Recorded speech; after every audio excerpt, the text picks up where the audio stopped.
All right, well, Canadians are being told it is safe to travel to Cuba, despite a very different message that's being sent to Americans from their government about the risk of visiting the island nation. All of this over a mysterious health attack that has targeted U.S. and Canadian diplomats in Cuba.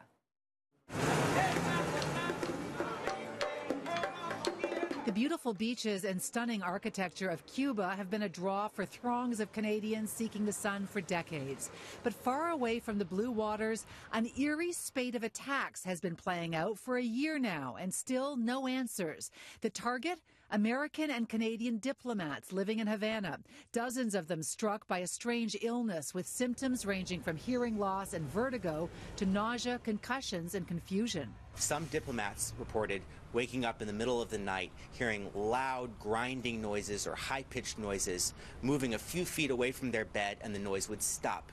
They'd move back into their bed, and the noise would start again, as if there was an invisible wall cutting through the room. In some cases, they were narrowly confined to rooms within a house or even just parts of a room.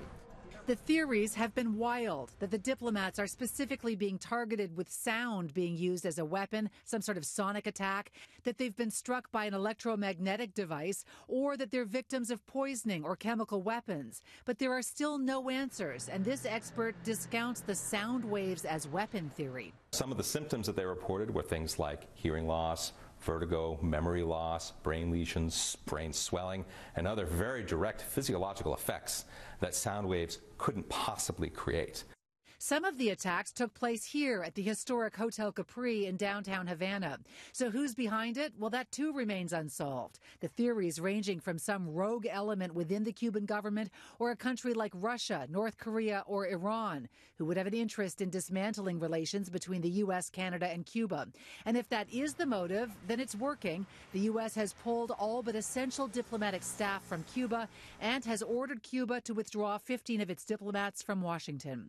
Global Affairs Canada says the Canadian diplomats who have been injured suffered ear complaints, dizziness, and headaches, and they say that all Canadian personnel have undergone testing in Canada or the U.S. The cause of the symptoms, they say, remains unknown. The U.S. government has issued this warning. We're unable to identify the source of the attacks. We believe U.S. citizens may also be at risk and warn them not to travel to Cuba. But the Canadian government has a different perspective. In a statement to City News saying, at this time, we don't have any reason to believe Canadian tourists and other visitors could be affected.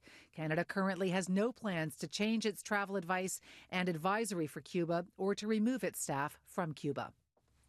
Now, there are reports that the RCMP dispatched a team to Cuba to try to track down the source of these attacks. I reached out to get more details on what they found and the status of their investigation. They declined to comment.